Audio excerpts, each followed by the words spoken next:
attractive man, rounding her bonnet. Dark blonde hair curled against the brim of his hat, and when his eyes lifted from the spot where our motorcars nearly touched, I could see they were a soft grey. I was relieved to see they weren't bright with anger. Charming a man out of a high dudgeon had never been my favourite pastime. One corner of his mouth curled upward in a wry grin. Well, that was a near thing. Only if you're not accustomed to driving in London. I offered him my most disarming smile as I leaned forward to see just how close it had been. But I do apologize. Clearly, I shouldn't have been in such a rush. Oh, I'd say these hedgerows hold some of the blame. He lifted aside his grey tweed coat to slide his hands into his trouser pockets as he nodded toward the offending shrubbery. It's almost impossible to see around them, otherwise I would have seen you coming. It's hard to miss a Pierce Arrow, he declared, studying the currant red paint and brass fittings of my motorcar. Yes, well, that's very good of you to say so. Nonsense. And in any case, there's no harm done. Thanks to your colourful bonnet ornament. He followed my pointed stare to the pompon attached to his silver lady, his wry grin widening in furtive amusement.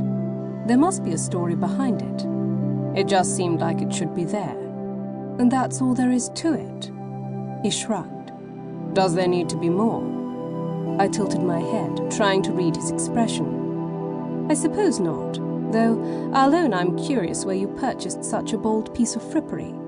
Oh, I didn't. His eyes sparkled with mischief. My niece kindly let me borrow it, just for this occasion. I couldn't help but laugh. Had he been one of my London friends, I would have accused him of having a jest, but with this man I wasn't certain, and told him so.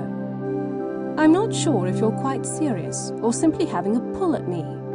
Good. He rocked back on his heels, clearly having enjoyed our exchange. I shook my head at this teasing remark. He truly was a rather appealing fellow, though there was something in his features, perhaps the knife blade sharpness of his nose, that kept him from being far too handsome for any woman's good, which was a blessing. For combined with his artless charm and arresting smile, he might have had quite a devastating effect. He still might, given a more susceptible female. Unfortunately, I had far too much experience with charming, attractive men to ever fold so quickly. I pegged him at being just shy of 30, and from his manner of speech and cut of clothes, undoubtedly a gentleman. From old money, if I wagered a guess. A well-bred lady can always tell these things.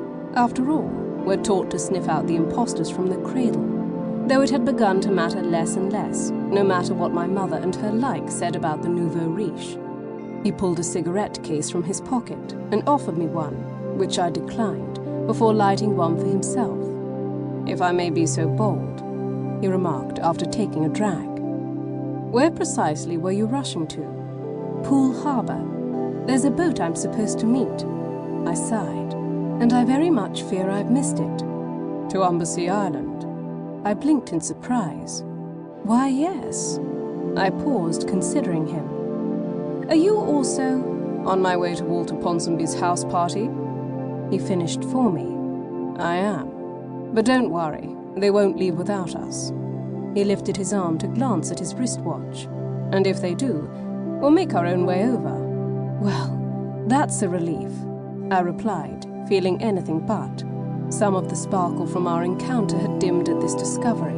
Still, I couldn't let him know that. Then I suppose if we're going to be spending the weekend together, we should introduce ourselves. I extended my hand across the small gap separating our motor cars. Mrs. Verity Kent. His grip was warm, even through my cream leather glove, as he clasped my hand for a moment longer than was necessary. Max Westfield, Earl of Ryde. But please, call me Ryde, or Max even, none of that lord business. Something flickered in his eyes, and I could tell he was debating whether to say something else. You wouldn't, by chance, be Sidney Kent's widow? I'm not sure why I was startled. There was no reason to be. After all, I'd just discovered we were both making our way to the same house party. A party thrown by one of Sidney's old war chums. There were bound to be one or two of Sidney's fellow officers attending. Why shouldn't Lord Ryde be one of them? My eyes dipped briefly to the glow at the end of the fag clasped between Ryde's fingers.